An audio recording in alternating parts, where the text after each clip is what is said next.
বাংলাদেশ হিন্দু বৌদ্ধ খ্রিস্টান ঐক্য পরিষদ তারা হরিদাস পালের তারা মুক্তি চেয়েছে। এই যে বাংলাদেশ হিন্দু বৌদ্ধ খ্রিস্টান ঐক্য পরিষদ, এটা তো গোড়া সম্প্রদায়, বাংলাদেশে বাস করে হিন্দু বৌদ্ধ খ্রিস্টান মুসলিম।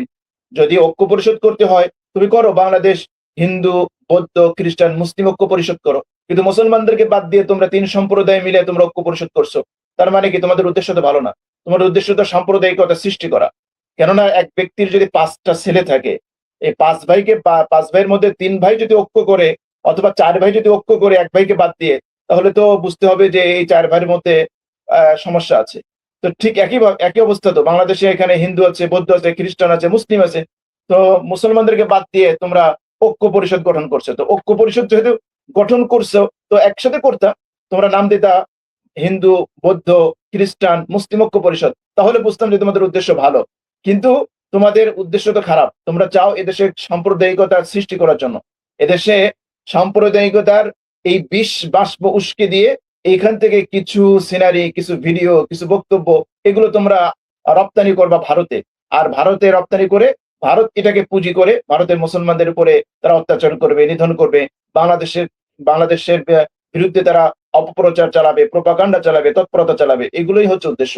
তো আমরা যেটা এখানে বার্তা দিতে চাই সেটা হলো যে হরিদাস পাল সে গ্রেপ্তার হয়েছে, সে রোহিঙ্গা ক্যাম্পে সবজি বিক্রি করেছে।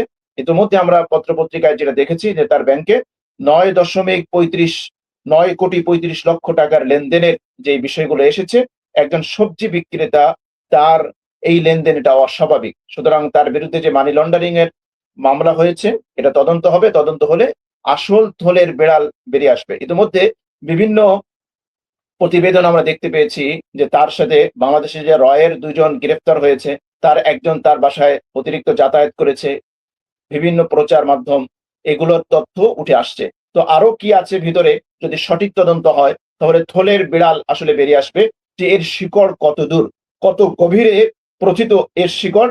এটা যদি সঠিক তদন্ত হয় তাহলে এটা বেরিয়ে আসবে। আর যদি জজ মেয়ার নাটকের আবার রিহার্সাল হয়, আবার পুনরাবৃত্তি ঘটনা হয়, তাহলে তো আসল ষড়যন্ত্র, আসল চক্রান্ত এবং রাঘব বোয়ালরা তারা ধরাছোঁয়ার বাইরে থেকে যাবে। সুতরাং আমাদের অপেক্ষায় থাকতে হবে যে এর শিকড় কত দূর আছে, কত গভীরে আছে। এখানে উনি একটা কথা বললেন, যে নামাজের কথা বললেন, যে নামাজের সময় রাস্তা ব্লক করা হয়। আমরা দেখি যে পুরান ঢাকায় যখন পূজা হয় তখন শুধু রাস্তা ব্লকই করা হয় না, বরং আজ পর্যন্ত আমরা এটা দেখি নাই যে কোনো মুসলমান তার উৎসবকে কেন্দ্র করে কোনো হিন্দুকে বাধ্য করেছে বা কোনো হিন্দুকে জোর করে ধরে নিয়ে আসছে, এটাকে আমরা দেখি নাই। কিন্তু আমরা দেখি যে এই দেশের হিন্দু সম্প্রদায়, বিশেষ করে পুরান ঢাকায় যখন হোলি উৎসব তারা পালন করে, তো তখন দেখা যাচ্ছে যে অনেক মুসলিম তরুণী, মুসলিম মেয়ে, মুসলমান যারা আছে তাদেরকে জোর করে তাদের গায়ে রং মাখিয়ে দেওয়া হচ্ছে, তাদের গায়ে রং মাখানো হচ্ছে। অনেকে অফিসে যাচ্ছে, তো অফিসে যাওয়ার ওই সময়ও তাদের গায়ে রং ঢেলে দেওয়া হচ্ছে। বাংলাদেশের মুসলমান যদি সহনশীল না হতো, বাংলাদেশের মুসলমান যদি তারা ভারতের মতো ওই রকম কট্টর সাম্প্রদায়িক হতো, গোড়া সাম্প্রদায়িক হতো, আর ভারতের মতো ওইরকম ওই মগজের হতো, তাহলে বাংলাদেশে এতদিন পর্যন্ত বহু লাশ পড়ে যেত। কিন্তু আলহামদুলিল্লাহ, বাংলাদেশের মুসলমান তারা ধৈর্যশীল, তারা সহনশীল। আবহমান কাল থেকে বাংলাদেশে হিন্দু মুসলমানদের একটা সম্প্রীতি চলে আসছে, তারা পাশাপাশি অবস্থান করে আসছে। এবং বিশ্বে বাংলাদেশের এই যে বহুজাতিক, বহু ধর্মের, বহু শ্রেণীর মানুষের সহ অবস্থান, এটা একটা রোল মডেল। আমরা দেখেছিলাম ইসকনকে চিন্ময় দাসের গ্রেপ্তারকে কেন্দ্র করে যে আরিফ হত্যা হলো চট্টগ্রামে, আপনাদের মনে থাকার কথা, যে আমাদের একজন মুসলিম আইনজীবীকে যে নির্মমভাবে হত্যা করা হলো, শহীদ করা হলো। এইটা যদি ভারতে ঘটতো তাহলে অন্তত পক্ষে ভারতে কয়েক হাজার মুসলমানের লাশ ফেলে দেওয়া হতো, কয়েক হাজার মুসলমানের রক্তে ভারতের রাজপথ রঞ্জিত হতো। কিন্তু আমরা দেখেছি কি, যে এরপরেও বাংলাদেশের মুসলমান তারা সহনশীল। আমরা যারা ইসলামকে রিপ্রেজেন্ট করি, বিভিন্ন মসজিদ, বিভিন্ন জায়গা থেকে আমরাও স্পিচ দিয়েছি যে ইসলাম এটা বলে যে অপরাধ করেছে সেই অপরাধের আইন অনুযায়ী বিচার হবে, তাকে বিচার করতে হবে। কিন্তু একজনের অপরাধের দায়ে আরেকজন নিরপরাধ মানুষকে সেখানে কখনোই তাকে নির্যাতন করা যাবে না, তাকে কাঠগড়ায় দাঁড় করানো যাবে না। এটা ইসলাম আমাদের শিক্ষা দেয় না। এই মেসেজ গুলো তো আমরাই দিয়েছি, আমরা মেম্বার থেকে দিয়েছি, আমরা মসজিদ থেকে দিয়েছি, আমরা বিভিন্ন সভা, সেমিনার, সিম্পোজিয়াম থেকে আমরা দিয়েছি। যার কারণে মানুষের মধ্যে একটা সহনশীলতার একটা মনোভাব এটা তৈরি হয়েছে, মানুষের ভিতরে এই ধরনের একটা অবস্থা তৈরি হয়েছে। আজকের পত্রিকা যদি আপনি দেখেন তাহলে সেখানে আপনি দেখতে পাবেন যে পশ্চিমবঙ্গের মাদ্রাসার বিরুদ্ধে কঠোর পদক্ষেপ নিলেন শুভেন্দু। চ্যানেল 24 যদি আপনি দেখেন যে বিমানবন্দরে সেখানে মসজিদ মসজিদে নামাজ আদায় করা নিষেধাজ্ঞা জারি করা হয়েছে। উনি আযানের কথা বললেন, উনি অনেক কিছু বললেন, কিন্তু এইগুলো উনাদের চোখে পড়ে না। বাংলাদেশের যারা আছে যে বৌদ্ধ, হিন্দু, খ্রিস্টান ঐক্য পরিষদ তাদের চোখে এগুলো পড়েই না। যদি তারা সত্যিকার অর্থে ঐক্য চায়, যদি তারা সত্যিকার অর্থে আ সম্প্রীতি চায়, তাহলে যেখানে পৃথিবীর যেখানে নির্যাতন হবে, যেখানে জুলুম হবে তারা সেই জুলুমের বিরুদ্ধে কথা বলবে। কিন্তু আপনি আজ পর্যন্ত দেখেছেন এই যে হিন্দু বৌদ্ধ ঐক্য পরিষদ তাদের জবান থেকে ভারতের নির্যাতিত, নিষ্পেষিত, নিপীড়িত মাজলুম মুসলমানের পক্ষে তারা কথা বলেছে? আপনারা দেখেছেন কোথাও? কিন্তু না। আমরা শুধুমাত্র এই ঐক্য পরিষদকেই বলব না।